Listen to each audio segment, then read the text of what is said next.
मुझे बहुत खुशी है कि कांग्रेस पार्टी ने मुझे इस योग्य समझा और उदयपुर लोकसभा क्षेत्र से कांग्रेस प्रत्याशी के रूप में मुझे सेलेक्ट किया और इसकी मुझे बहुत खुशी है। और मुझे इस बात की भी बेहद खुशी है कि प्रशासनिक सेवा में रहते हुए यहाँ काम किया। राजनीति में आने के बाद में और बेहतर मौका मिलेगा और मैं यहाँ के आमजन की और सभी वर्गों की सेवा कर सकूँगा।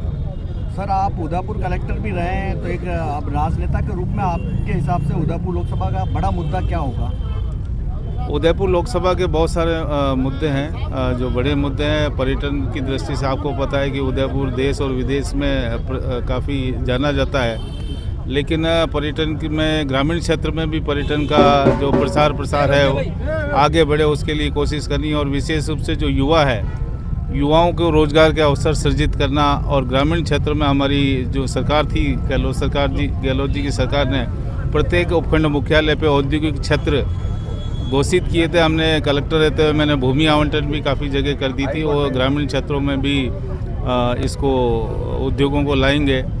इसके अलावा यातायात शहर की बहुत बड़ी इशूज़ है, उस यातायात की दृष्टि से भी हम इसमें काम करेंगे।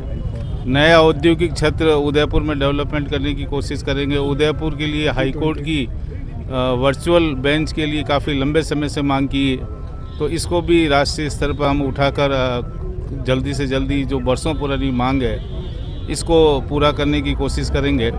झीलें जो उदयपुर की प्राणवायु है, झीलों की स्वच्छता की बात है, उसको प्राथमिकता से देखेंगे।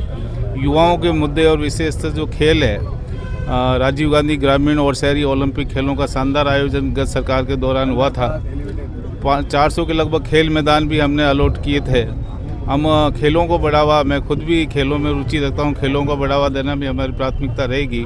साथ साथ में हमारी सरकार के समय दिल्ली गेट फ्लाईओवर की बात थी, चाहे ये फतेहपुरा के फ्लाईओवर की बात थी, एलिवेटेड रोड की बात थी, बहुत सारी हमारी जो शहर के लिए बड़ी योजनाएं थी।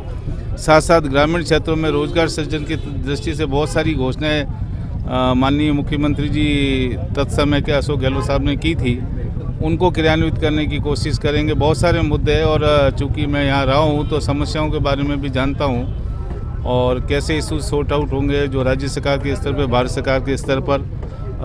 मैं अपनी प्रशासनिक अनुभव को काम लेते हुए और सभी लोगों के, सभी वर्गों के सहयोग से इसको करने की कोशिश करेंगे। सर, लास्ट सवाल है कि ताराचंद मीणा को टिकट दिलाने में अहम रोल किसका रहा आपके हिसाब से? ताराचंद मीणा को टिकट दिलाने के पीछे अहम रोल उसकी कार्यशैली, कार्यप्रणाली और लोगों से जुड़ाव की जो बात है वो ऊपर तक राज्य सरकार में हमारे जो पदाधिकारी हैं, कांग्रेस के वरिष्ठ, भारत सरकार में जो, भारत में जो केंद्र में हमारे वरिष्ठ पदाधिकारी हैं, उनको भी ज्ञात था।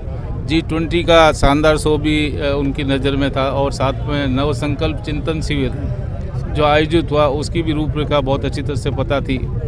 और हमें सौभाग्य मिला कि मुख्यमंत्री जी का और हमारे जो वरिष्ठ गण का दौरा समय समय पर उदयपुर होता रहता है, तो निश्चित रूप से ज़्यादा दौरे होने पर जिला कलेक्टर चूँकि राज्य सरकार का चेहरा होता है ज़िले में, तो वर्किंग का आइडिया रहता है। और इसी वर्किंग को देखते हुए और हमारे सभी जो कांग्रेस जन, वरिष्ठ जन, सभी ने मेरे नाम की अनुशंसा की है, हमारे सभी वरिष्ठ नेताओं ने, और एक मत होकर मेरे नाम को सेलेक्ट किया है। हमारे चाहे वो कांग्रेस के कार्यकर्ता हो, चाहे वो शहर के हो, ग्रामीण के हो, या हमारे सीनियर लीडर्स उदयपुर के हैं। कांग्रेस में टिकट को लेकर कोई दो नाम नहीं थे, एक मत होकर सभी ने अनुशंसा और प्रशंसा की है। इसी आधार पर ये टिकट सेलेक्ट हुआ वर्किंग से, और कांग्रेस जनों की एकजुटता, एक राय के आधार पर ये टिकट सेलेक्ट हुआ है।